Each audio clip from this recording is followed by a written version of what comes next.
उज्जैन में होने वाले सिंहस्थ 2028 से जुड़ी बहुत बड़ी खबर मिल रही है। सिंहस्थ से पहले प्रदूषण मुक्त होगी शिप्रा नदी।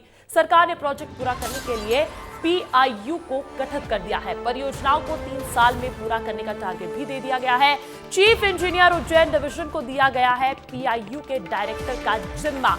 प्रोजेक्ट इंप्लीमेंटेशन यूनिट को नमामि शिप्रा परियोजना प्रबंधन इकाई नाम दिया गया है। देखिए, पिछले दिनों भी कान क्लोज डक्ट और सेवरखेड़ी सिलारखेड़ी परियोजना के साथ ही शिप्रा नदी को पूरे साल स्वच्छ रखने की रणनीति लॉन्च की गई थी और लगातार इसी और प्रयास जारी। और एक और जानकारी मिल रही है कि जहां 2028 में महापर्व सिंहस्थ आयोजित किया जाना है धर्मनगरी उज्जैन में, तो उससे पहले मध्य प्रदेश सरकार का फोकस है मां शिप्रा को प्रदूषण मुक्त करना। सरकार ने प्रोजेक्ट पूरा करने के लिए एक पीआईयू को गठित भी कर दिया है। अब आपको ये भी 2 तस्वीरें दिखा देते हैं। देखिए, प्रदूषण मुक्त होगी मां शिप्रा। लाखों श्रद्धालु जब मां शिप्रा में डुबकी लगाएंगे तो उससे पहले शिप्रा को तैयार भी किया जा रहा है। वहीं दूसरी तस्वीर देखिए, सरकार ने इसी कड़ी में एक नया कदम उठाया है। पीआईयू को गठित कर दिया गया है, यानी कि प्रोजेक्ट इंप्लीमेंटेशन यूनिट को नमामि शिप्रा परियोजना प्रबंधन इकाई इसको नाम दिया गया है। और इसमें कौन कौन शामिल है वो भी आपको बता देते हैं।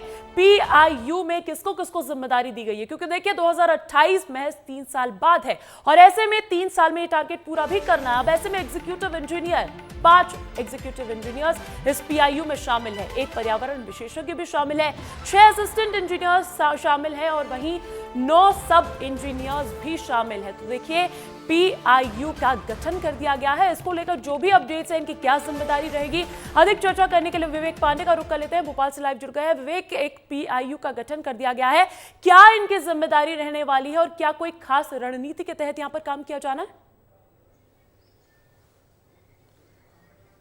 देखिए अंजलि, साल 2021 में सीएजी ने अपनी रिपोर्ट में ये बताया है कि छिपरा में मिलने वाले जो गंदे नाले हैं वो करीब 71 से ज़्यादा हैं और नमामि गंगे परियोजना का छिपरा का जो शुरुआत होने वाला है उसमें सबसे एक महत्वपूर्ण बात है कि एक पीआईयू लेवल की एक कमेटी गठित की है जिसमें एग्जीक्यूटिव इंजीनियर, सब इंजीनियर और ई स्तर के कई अधिकारियों को शामिल किया गया है। उसके पीछे की वजह है कि कान नदी और छिपरा दोनों के साथ साथ जो 71 से 72 नाले हैं उनको दूर रखा जाए, क्योंकि जो 2028 में होने वाला सिंहस्थ है उसमें लाखों लोग स्नान करते हैं और गंदे पानी से अगर स्नान करेंगे नदी के तो लोगों को दिक्कत होगी। और ख़ासतौर पे जिस तरीके से नर्मदा और गंगा को स्वच्छ कराने के लिए केंद्र सरकार और राज्य सरकारों ने काम किया है, ठीक उसी तरीके से छिपरा को भी स्वच्छ किया जाए। और कान नदी से जो मिलने वाला जो खासतौर पर गंदा पानी है उसे ट्रीट करने के लिए सीवेज ट्रीटमेंट प्लांट और प्रदूषण नियंत्रण बोर्ड के अधिकारियों को भी इसमें शामिल किया गया है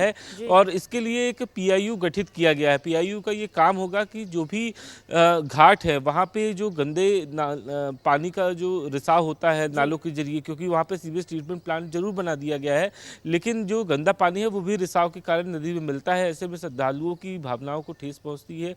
और पिछले दिनों मुख्यमंत्री 30 फीट नीचे जहाँ से डक बनाई जा रही थी वहाँ पे मुख्यमंत्री निरीक्षण करने के लिए पहुंचे थे और उसी दौरान ये कहा था कि इसको 3 साल की परियोजना में शामिल किया जाए और एक कमेटी बना दी जाए जिससे कि छिपरा को स्वच्छ रखा जाए। और 2028 में सिंहस्थ होने वाला है और उससे पहले इस परियोजना को पूरा करने के लिए सरकार ने ये पूरी कवायद की है। और एक महत्वपूर्ण बात है कि छिपरा के साथ साथ और भी जो आसपास की नदियां हैं उनको स्वच्छ बनाने की सरकार के पास सबसे ज्यादा जिम्मेदारी है। और यही वजह है कि पीआईयू न सिर्फ छिपरा बल्कि आसपास की तैयारियां पूरी होती भी नजर आ रही है। लगातार मोहन सरकार प्रयासरत है और इसी कड़ी में मां शिप्रा की सफाई और उसको प्रदूषण मुक्त करना भी एक बहुत बड़ा मुद्दा माना जा रहा है।